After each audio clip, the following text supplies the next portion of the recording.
कुछ दिनों से लगातार दिन रात एक बात मेरे मन में घूम रही थी और एक पुराना गीत याद आ रहा था।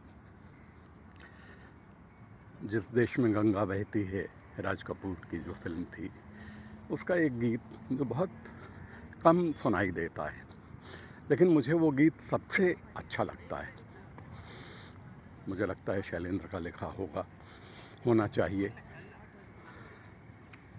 जिस किसी ने भी लिखा, मुझे ये गीत बहुत प्रिय है। प्यार कर लेने तो फांसी चढ़ जाएगा, प्यार कर लेने तो फांसी चढ़ जाएगा। आगे बढ़ते हुए ये गीत कहता है कि यार कर ले, नहीं तो अकेला पड़ जाएगा। इसी के अगले बंद में है विचार कर ले, नहीं तो बाद में पछताएगा।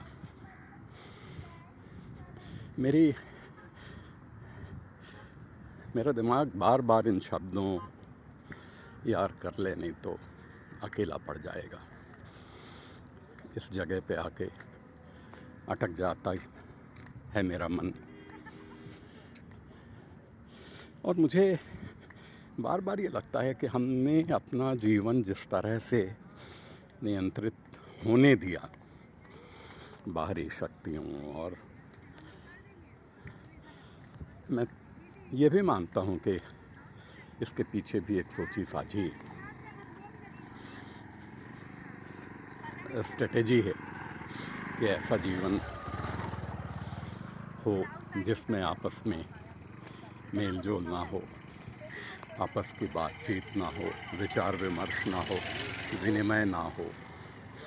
जैसे ही आप ये ख़त्म करेंगे तो उसको नियंत्रित करना, उसको फोकस करना और अपने अनुरूप ढाल देना बहुत आसान हो जाता है। तो शायद इसके पीछे इस तरह की बात हो। इस पर बहुत सारे लोगों ने विचार किया है, समाजशास्त्रियों ने, वैज्ञानिकों ने विचार किया है। मैं खैर इस विचार पक्ष पर बहुत नहीं जाता हूँ। मुझे जो कहना है वो ये कि हम आपस में इतना कम बोलते मिलते जुलते हैं, जहाँ गुंजाइश है वहाँ भी हम नहीं मिलते। आपस में हमने लगभग यह मान लिया है कि आपस में हम लोगों का अब कोई संवाद रह नहीं गया, या संवाद की दरकार नहीं रह गई। मुझे लगता है कि एक बार ये पता चल जाए कि दरकार है तो हम शायद उसके लिए रास्ता निकालेंगे, उसका उपाय करेंगे ना।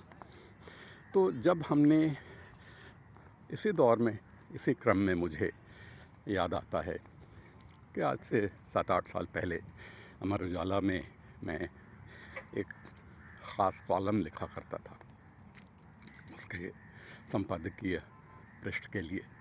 उस कॉलम में एक बार एक लीड आर्टिकल उसके लिए मैंने लिखी थी, जो बहुत पसंद की गई। लोगों ने उस पर बहुत बात की कि हम बहुत कम क्यों बोलने लगे, हम इतना कम क्यों बोलने लगे। ये इस तरह के अध्ययन के बारे में बताती है, जो लगातार हमारे जीवन में शब्दों के उपयोग के बारे में जो सर्वेक्षण और शोध किए गए हैं, तो ये देखा गया कि पहले हम ज़्यादा शब्दों का इस्तेमाल करते थे, अब बहुत कम शब्दों का इस्तेमाल करते हैं। तो मेरी अपनी चिंता भी इसको लेके है कि हम आपस में इतना कम बात करते हैं। कोई भी ऐसी चीज़ एक्साइट नहीं करती, कोई भी ऐसी चीज़ जो दूसरे के साथ शेयर करने का मन हो। हमारे पहले दिनों में, आज से 10 साल 15 साल पहले, ऐसे मौके ज़्यादा आते थे, अब कम आते हैं। खैर, मैं इसके उस तह में जाना अभी मेरा उद्देश्य नहीं है।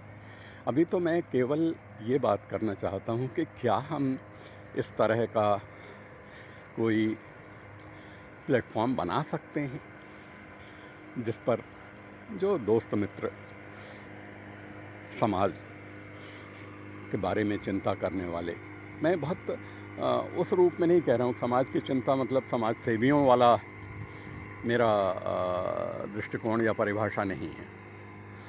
बदलते हुए समाज से जिससे हम भी प्रभावित हो रहे हैं उसको बदलने की कोई पहल करना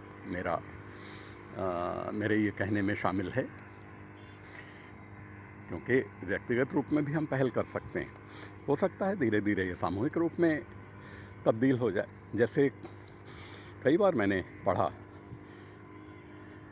कि एक बड़ा समुदाय ऐसा है जो देश और विदेश में जो हफ्ते में एक दिन ऐसा रखता है जिस दिन वो मोबाइल का इस्तेमाल नहीं करेगा। No mobile day, no internet day. इससे कहीं कुछ बहुत बदल नहीं रहा है, लेकिन आपके कंसर्न, आपकी चिंता और बेहतरी के आपके प्रयत्नों का एक सबूत तो है ही कि इन चीज़ों को हमने अपने जीवन में इतना ज़्यादा स्थान दे दिया है कि हम अपने उपयोग के लिए उनके बारे में नहीं सोचते, वे हमारा उपयोग कर रहे हैं। तो इसी क्रम में मुझे ये लगा कि क्या हम कोई ऐसा प्लेटफॉर्म दोस्तों मित्रों के बीच बना सकते हैं जिसमें 2 दिन, 4 दिन, हफ्ते भर में कुछ ना कुछ ऐसी बात तो होगी जो हम साझा करना चाहते होंगे। हमारी खुशी होगी, हमारी एंग्विश होगी, कुछ ऐसा लगेगा कि नहीं, ये बताना चाहिए। मैंने जो देखा, मैं ये काम अक्सर करता हूँ, लेकिन लिखित माध्यम से करता हूँ। लिखकर छोटी छोटी घटनाएं जो मैंने देखी, जिसने मुझे छुआ, मैं लिख कर देता हूँ। लेकिन मुझे लगता है कि लिखने और बोलने में बहुत फ़र्क है। मेरी बेटियाँ, मेरी बहनें जो मेरे लिखे को बहुत साझा करती हैं, दोस्त, अक्सर इनके साथ जब कोई चीज़ ऐसी मैं शेयर करता हूँ टेक्स्ट के रूप में, तो वो कहते हैं कि नहीं, आप बेटियाँ तो ख़ास तौर पे, नहीं आप पापा, आप इसको पढ़ के सुनाइए, आप जैसे बोलते हैं वो ज़्यादा अच्छा लगता है। तो मुझे लगता है, मैं ये नहीं कहता और मेरा कतई ये मानना नहीं है कि मैं बहुत अच्छा पढ़ता हूँ या मेरी कोई ख़ास शैली है पढ़ने की जो अच्छी है, औरों से अलग है। लेकिन ये इस बात की ताकीद तो करता ही है कि लिखे हुए निर्जीव शब्दों को पढ़ने से में जो आनंद आता है, उससे शायद ज़्यादा आनंद बोलते हुए शब्दों को सुनने में आता है। तो मुझे ऐसा लगता है कि हम कुछ ऐसा करें जिसमें बोलकर, वीडियो के माध्यम से, ऑडियो के माध्यम से कुछ ना कुछ ऐसा तो हमारे जीवन में घटता ही है जो साथियों के साथ साझा करें। और वो जो एक व्हाट्सएप ग्रुप का जो एक चलन है ना, वो सारा ज्ञान उड़ेल देना और फॉरवर्ड करने का जो प्रचलन है, ये साबित करना कि मैं बहुत ज्ञानी हूँ, लेकिन वो सारा का सारा फेक, अनसब्सटेंशिएटेड और चुराया हुआ ज्ञान होता है। मेरी रुचि उसमें कतई नहीं है। मैं ये साझा करते हुए अपने दोस्तों से उम्मीद करूँगा कि उनकी कोई प्रतिक्रिया आएगी। यदि हम 5-7 लोग भी इस तरह की बात 2 दिन, 4 दिन, हफ्ते भर में साझा करने की शुरुआत करें, तो देखें, शायद कुछ ज़्यादा आनंद आए जीवन में, कुछ ज़्यादा रस आए, जीवन हमें कहीं कुछ ज़्यादा सार्थक लगे। तो मैं एक टेंटेटिव तौर पर, यदि इस विचार को आगे बढ़ाना है, यह मेरी बात थोड़ी अच्छी लगती है दोस्तों को, तो जिस गीत का मैंने हवाला दिया, प्यार कर लेने तो फांसी चढ़ जाएगा, तो सब टेंटेटिव तौर पर इसको हम बात कर लें, नहीं तो एक दिन मर जाएगा, ये टाइटल दें और इस दिशा में आगे बढ़ें देखें कहीं कुछ निकल के आता है या नहीं।